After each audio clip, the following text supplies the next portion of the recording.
Hello and welcome everybody. My name is Christoph and I'm from the YouTube channel Private Investor, which I want to introduce to you today. In the next 10 minutes, I want to show you what is so special about this new YouTube channel, why I think it's different, and why you will benefit from it as a private investor. And also what differentiate this YouTube channel from other information you get on YouTube or online in general. As I know your time is precious, let's kick off straight away. First of all, I will introduce myself a bit to you. Then I will tell you about the necessity of the YouTube channel Private Investor, why I think it's necessary these days. Then I will show you what can be expected from this YouTube channel. And then last but not least, I will show you how to get in contact with me, how to ask your questions. First of all, my name is Christoph. I'm from Germany. I have passed all three exams of the Chartered Financial Analyst course. That's a highly recognized course in the investment profession. I have a university degree in banking and finance with a specialization in corporate and investment banking. I have taught already more than 10,000 students, but within live webinars and in German that I have done in the Academy of Financial Trading and the Shaw Academy, where I have headed also the German department. I have work experience besides this teaching and management experience. I have working experience in retail banking, private wealth management, and institutional investment management. What enables me to see the things with the eyes of different kind of investors, what sometimes is very, very beneficial. I have worked myself in Germany, Luxembourg, and Ireland. But enough about me. Let's speak about the necessity and why I think this is still necessary in the year of 2020, where there is so much information already out there. First of all, we still see low stock quotes in the portfolios of plenty of private investors. Yeah, that's not so much the problem in the United States, but in Europe it's still a problem. In Germany, for example, you have stock quotes in the portfolios of below 15%. That means more than 85% don't have stocks, don't have investment funds. They have nothing what is related to stocks. And that also you see high historical long-term returns in stocks, which are getting less and less comparable to any other asset class. But I will speak a bit more about this in a few seconds. So you saw, for example, just to give you a few numbers that you can imagine what kind of returns we are speaking about. So if you take the MSCI World, what is a broad market index, where you have, like, I think around 1,600 companies out of almost 30 countries. You you made like a monthly saving plan over the last 30 years until 2019, you would have got a return over 7% per year. If you would have made a one-time investment like 30 years ago, you would have made almost 7%. So a bit less, but still quite a considerable return, especially if you compare it to the interest rate side of things. That's especially something people above 40 or people 40 plus need still to understand. We have entered as a very special time regarding the interest rates and the monetary policy. Essentially, we have seen expensive monetary policy, or also called quantitative easing, since the financial crisis 2008. And since that, we see low to 0% interest rates in a lot of countries. Of course, it also depends on where you are coming from exactly. There are still countries, especially in the emerging markets, where you get more a percentage in interest rates, but there you also have a higher inflation and other uncertainties. So in a lot of developed industrial countries, you see like very low interest rates. And this is changing a lot of things on a lot of different angles. So what it does, it makes it way harder for you to still generate satisfying returns in your portfolio, especially if you don't get on stocks at all. You will have problems to build up wealth. You will have problem with the wealth retention, what is very, very important for your retirement, for your pension plans. And that's something not everybody has understood up to date. So if you do nothing, you will essentially lose money latest when you start to include inflation in your observations. So there is less and less alternatives to stocks. Also for institutional investors, it's way harder to generate some returns, what is a problem not just for private investors, it's also a problem for pension funds, for insurances, for banks, for any kind of institutional investor. Then another necessity for this YouTube channel is that of this plenty of information out there, there is rare, professional, complete and correct information. So it's kind of a problem that everybody who read a book about financial trading or financial investment thinks he's enabled to give courses about it, to teach about it, and that's very, very dangerous. I don't want to overvalue my qualification or any qualification in the financial markets. Nevertheless, there's a reason why you study for plenty of years to get proficient in this area like in any other scientific area. So I would never dare myself to teach about medicine or architecture after reading 1 or even 10 books.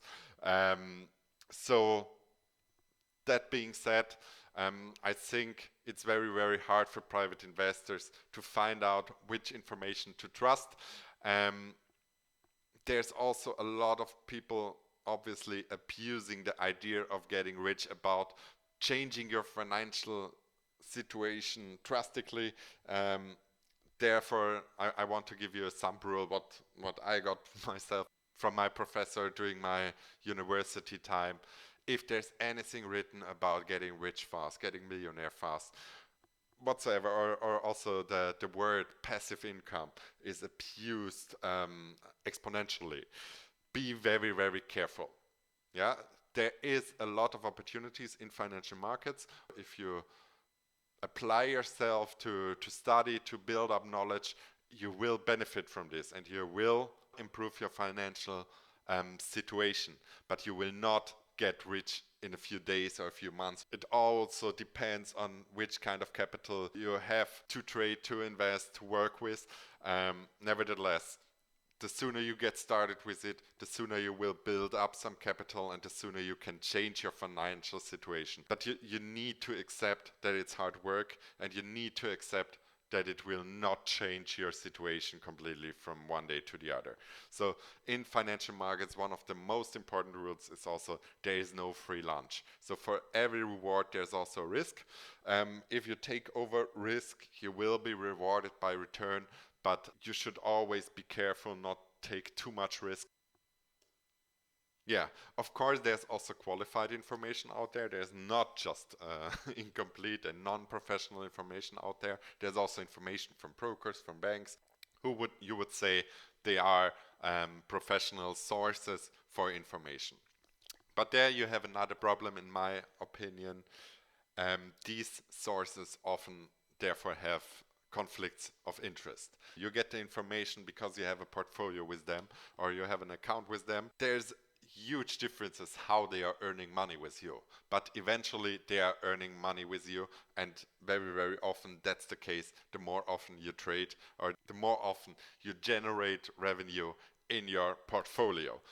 That's something you need to be aware of, that the information from your broker might push you in a direction or push you in an action what is not necessarily the best to do for your portfolio. So it might give you impulses to trade as often as possible. Also, it would be better sometimes to just buy and hold for a few years. With banks, you might also see the problem that they prefer to sell you some actively managed investment funds, where also an ETF would be sufficient. I will do a video on historical returns and how to get started as a beginner on the weekend. As soon it's available, you find it here in the corner and can click on it. So that's something you need to be aware of, yeah, that the sources which provide you with information might have different interests than you. Their interest is essentially to generate as much revenue with you as possible, and your interest is to increase your portfolio long term as sustainable and constantly as possible. Yeah, what can be expected from this YouTube channel? I want you to become an informed private investor. So I'm not promising to make you rich, I promise you to inform you and to give you information which enables you to get more involved in the financial markets and to get more involved in your financial future. So the first objective for people who are new to this area is to understand the wordings, to understand the news, that when you are reading news in the newspaper or in the web, that you understand your banker or broker when they are speaking to you, that you understand potentially if they tell you something what is not in your interest, and that you also understand the opportunities you have with the financial markets. And last but not least, enter the world of capital markets and get started as soon as possible, but of course with a very, very small amount of risk, what is my next video about, as I just have told you. Then the long-term objective would be that you can really take over responsibility over your own wealth and its development, that you really can improve your situation yourself. What content might come? It will come anything related to building up sustainable wealth long term. So as I said, it's not about get rich short term, it's just to increase or improve your situation long term. Anything related to portfolio and investment management, anything related to trading, anything related to the capital markets. I will also base this on the needs you might tell me. How will I teach this content? I will make videos on current topics and market analysis, as I just did for the Corona crisis. You can find the video just here. There's also another video with some instructions how you might use this information out of this analysis to implement some investment strategies in your portfolio. Then I will also do some how-to videos, so how to get started very fast as a beginner. I will do some explanatory videos, for example, about diversification or volatility, depending also what you are telling me, what you want to see from me. Potentially, with higher demand, I could also imagine to do live webinars one day with live Q&A sessions. As I said before, I have worked with live webinars a long time. So, then last but not least, a few words about contacts and support. As I said, you can ask me all of your questions, just put them in the comment section or pop me through a short message through Patreon. If you like what I just have told you the last few minutes, please follow my YouTube channel, subscribe to it, and also share it if you think it might also help other people, what will also help me and my channel, obviously. Then last but not least, as I just have mentioned, please tell me what you want. I'm making this content for you, so just tell me what you would like to see in these videos, and I'm happy to consider it when I make the plan for the next few videos. So thank you very much for your time today, and I see you in my next video. Take care, stay healthy, and goodbye.